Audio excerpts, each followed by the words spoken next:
the destruction of a city caused by the rise of the dark demon from the forbidden house. The film opens by showing a family consisting of Lisa and her 2 children, Rachel and Colton. Lisa's husband left them a long time ago, so Lisa works very hard to provide for her children. Besides her exhausting job, the constant fighting between Colton and Rachel makes Lisa even more tired. It can be said that almost every day Colton and Rachel are always arguing and never get along. One night, when Colton has just returned home from a friend's house, he hears mysterious sounds coming from inside his house, and when he checks, Colton is shocked to see his mother with a strange man.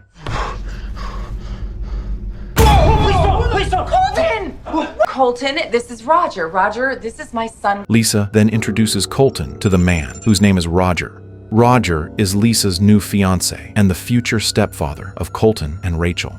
Colton clearly does not like seeing Roger together with Lisa.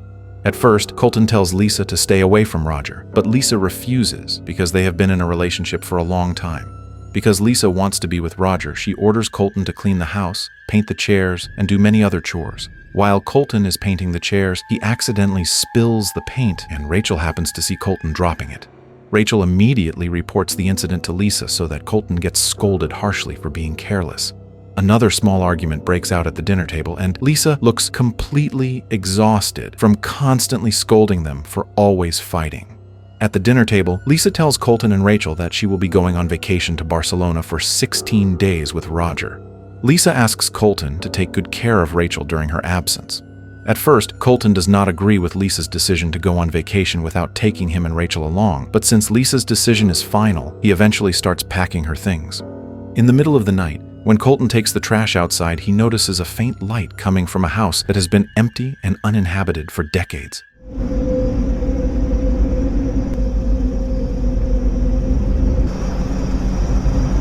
The house was already completed when Lisa was still a child, and until now, no one has ever lived there. Because of this, the next day Colton tells his friend Mike about the empty house. Mike lives right next door to Colton.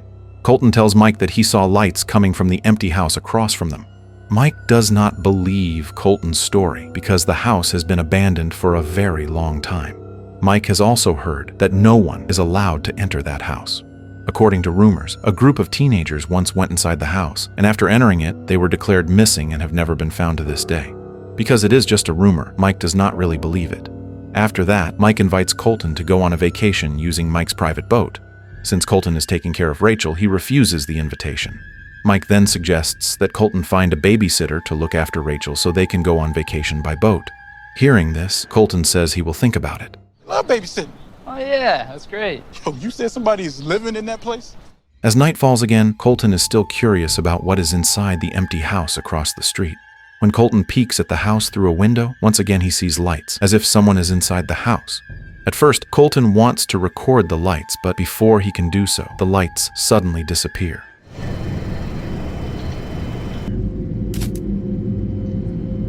The next morning, Colton and Rachel take Lisa to the airport. After Lisa leaves, only Colton and Rachel remain at home. As night falls, Colton is relaxing outside the house when he suddenly sees a car parked in front of the long-abandoned empty house.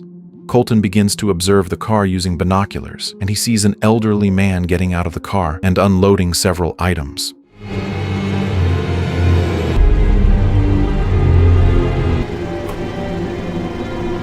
The next day, Colton tells Mike everything he saw the previous night, that an old man has come to the empty house.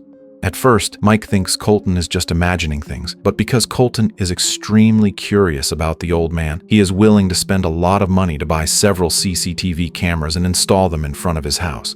The cameras are intentionally installed by Colton to monitor the activities of the old man. Colton starts installing all the CCTV cameras with Mike's help, and soon all the cameras are set up facing the empty house. Rachel looks confused seeing Colton constantly monitoring the empty house, and she suggests that if there really is something suspicious inside, Colton should secretly go over to the house. Hearing this, Colton starts walking around the area near the empty house. While exploring, Colton is startled by the presence of a woman named Heather, who claims that she has just moved to the area. Colton immediately apologizes for entering Heather's property without permission. Heather explains that she has only recently moved into the house. Feeling attracted to Heather, Colton tries to ask for her phone number, but Heather tells him that she does not have a cell phone. After talking for quite a while, Heather decides to go back inside because she has something to take care of. Welcome to the neighborhood. I have to go now. Okay. After meeting Heather, Colton immediately calls Mike to tell him about the woman he just met. Upon learning that a woman lives near their house, Mike tells Colton to persuade Heather to join them on a vacation using the boat. At first, Colton refuses because he is taking care of Rachel at home, but then Mike comes up with the idea of having his mother watch over Rachel for a while. Since Mike's mother is willing to take care of Rachel, Colton quickly goes to Heather's house to invite her on the vacation. However, once he arrives, Heather refuses the invitation because her father would never allow her to leave the house. Knowing that Heather is not permitted to go out by her own father, Colton chooses to return home. As night falls again, Colton, still feeling curious, tries to spy on the house and sees Heather taking a shower. But at the same time, he also notices the old man trying to spy on Heather as well. The next morning, while Colton is cleaning the garden, Rachel suddenly tells him that Heather is waiting for him in the living room. Heather appears furious at Colton for daring to spy on her new house using CCTV cameras, stating that this is a violation of someone's privacy and that she could report it to the police. Colton then tells Heather about the old man who tried to spy on her while she was showering. After watching the recording, Heather explains to Colton that the old man is her adoptive father. Heather has just been adopted by him, and it is revealed that the man's name is Magnus. Heather understands that Colton was worried about her safety, and she asks Colton to delete all the recordings and remove all the CCTV cameras outside the house. After Heather leaves, Colton tells Mike to come to his house immediately. The two of them then begin searching for information about the origins of the empty house. After a long search, Colton finds an article showing a massive fire tragedy that burned down the entire neighborhood where he lives. Strangely, there was one house that did not burn at all, the house currently occupied by Heather and Magnus. It feels impossible that one house could survive such a huge fire while all the others were completely destroyed, and this oddity makes Colton even more curious about what really happened. Colton then buys an expensive camera capable of recording objects from a very long distance. Later, Mike decides to go home because it is already late at night. Shortly after Mike leaves, Colton sees Magnus seemingly performing some kind of ritual, although Colton is not sure what Magnus is actually doing.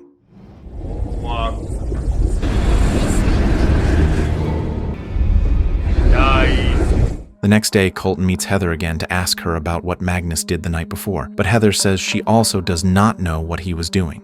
Colton then gives Heather a cell phone so she can contact him if there is an emergency, because Colton does not want Heather to be harmed by her adoptive father. After that, Colton and Rachel go to the public library to search for the history of the area where they live. After looking through several books, Colton finally finds a historical account of an event that once occurred in their neighborhood. When the massive fire broke out, only one house remained standing without being consumed by the flames. After the incident, everyone was successfully evacuated to a safe place, but a young girl named Polly Fegan mysteriously disappeared. The authorities and firefighters searched for Polly, but they were never able to find her. In the end, Polly Fegan's disappearance remained unresolved due to a lack of evidence. Later that night, Colton sees a courier delivering a package to Heather's house. Colton secretly goes over to get a closer look at the package, and on the box he sees the name Magnus Torvald. When Colton searches the name online, he finds many articles discussing Magnus Torvald.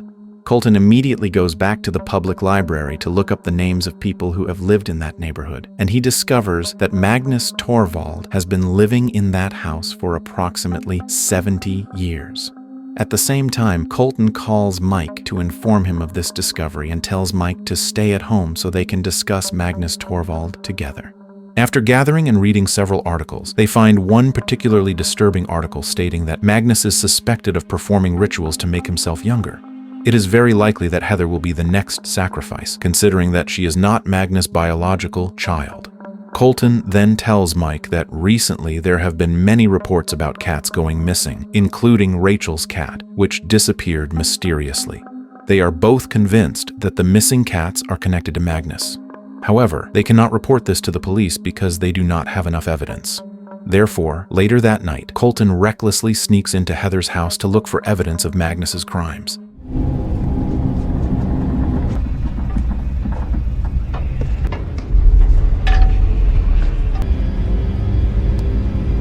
After finding Heather's bedroom, the two of them begin talking to each other. While they are talking, Magnus suddenly bangs on the door, causing Colton to panic and quickly hide inside the closet. Magnus becomes suspicious because Heather locks her bedroom door and does not allow him to enter. As a result, Magnus searches the room and finds a cell phone under the bed. Fortunately, Colton, who is hiding in the closet, is not discovered by Magnus. Because Heather does not want Colton to get caught, she immediately tells Colton to leave the house. Because Colton knows that Magnus is a violent person, he calls the police and asks them to go to Magnus's house. Strangely, the two police officers do not interrogate Magnus at all, but instead go to Colton's house. It seems that Magnus already knows that Colton has been spying on his house, which clearly counts as a violation of privacy. Because of this, the two officers warn Colton and order him to stop spying on Magnus's family. If Colton repeats the same mistake, he will be jailed for violating someone's privacy. Instead of removing the CCTV cameras, Colton asks Mike for help to save Heather, who is in danger. They begin to make a plan in which Colton will enter the house while Mike monitors the situation from a distance. Dude, I wouldn't have asked you if I didn't think this was the only way. Come on. The camera, the feed's getting all weird. Call me back, all right? I'm going in.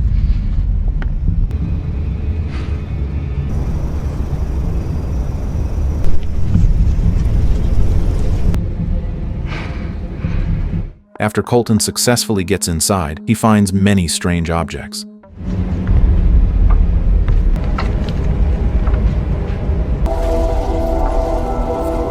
Not only that, he also discovers a secret room containing numerous photographs of young children and symbols related to satanic rituals. He also finds personal belongings and clothing belonging to a girl named Polly Fegan. Quickly, Colton takes Polly's clothes as evidence so he can report Magnus to the police. From afar, Mike warns Colton that Magnus is heading toward the room carrying an axe. Colton hides, and when he gets the chance, he runs away from Magnus. But unfortunately, the bag containing the evidence is taken back by Magnus. Still alive, Colton asks Mike to enter the house once again to save Heather. Before doing so, they call the police and ask them to come immediately. After calling the police, Mike and Colton split up inside the house to search more quickly for evidence and for Heather's whereabouts.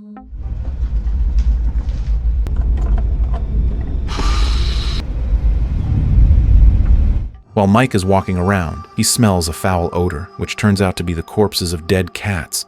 Suddenly, from behind, Magnus covers Mike's head with a plastic bag.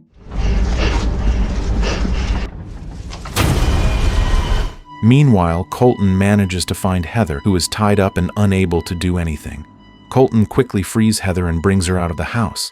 Just as they reach the front door, Magnus suddenly appears and overpowers Colton. Fortunately, the police arrive just in time and manage to save Colton. Magnus is then taken to a police car for further questioning, and the police also discover Mike's dead body inside a box. After that, Colton has a brief conversation with Magnus.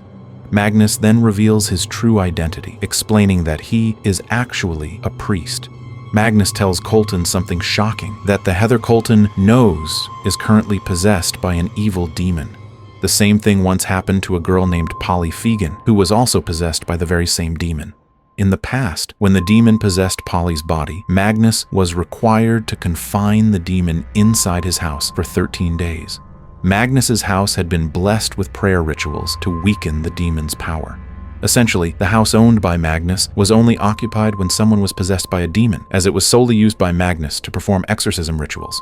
For 13 days, the possessed person was not allowed to leave the house, because if they stepped outside even briefly, the demon would regain its strength. The only way to be freed from the demon was to remain inside the house for the full 13 days. However, before the 13th day arrived, the demon inside Polly's body rebelled, forcing Magnus to fight it. That fierce battle caused the entire neighborhood to be consumed by fire, leaving only one house untouched by the flames. After Magnus finally defeated the demon, it returned to where it came from. Decades later, Magnus grew old and needed someone to take care of him in his old age, so he adopted Heather as his child. Unfortunately, the demon learned of this. Ever since its last battle with Magnus, the demon had harbored deep resentment toward him. Knowing that Magnus had adopted a child, the demon planned its revenge by possessing Heather. Because Magnus had a very strong intuition, he sensed that the demon had entered Heather's body. Acting quickly, Magnus brought Heather to the exorcism house to drive the demon out of her. Magnus deliberately confined Heather inside the house for 13 days so he could weaken the demon's power.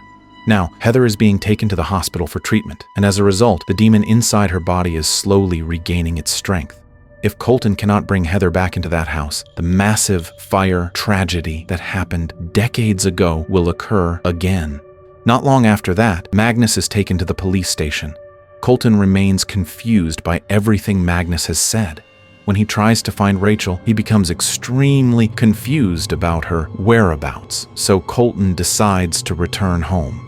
Sometime later, after the area becomes quiet, the demon begins to reappear from within the house. Heather is seen there, her body now completely taken over by the demon. Colton then hears Rachel's screams coming from inside the house, and it is revealed that the demon has kidnapped Rachel and taken her to another world. Colton is powerless to save Rachel because of the demon's overwhelming strength. The demon then begins to cause fires throughout the entire area, and in an instant, the neighborhood turns into a sea of flames, claiming many victims. Colton finally understands everything Magnus had said and begins to feel guilty for awakening the demon. Because of his desire to take Heather out of the house, the entire city must suffer the consequences of Colton's actions, and the story comes to an end.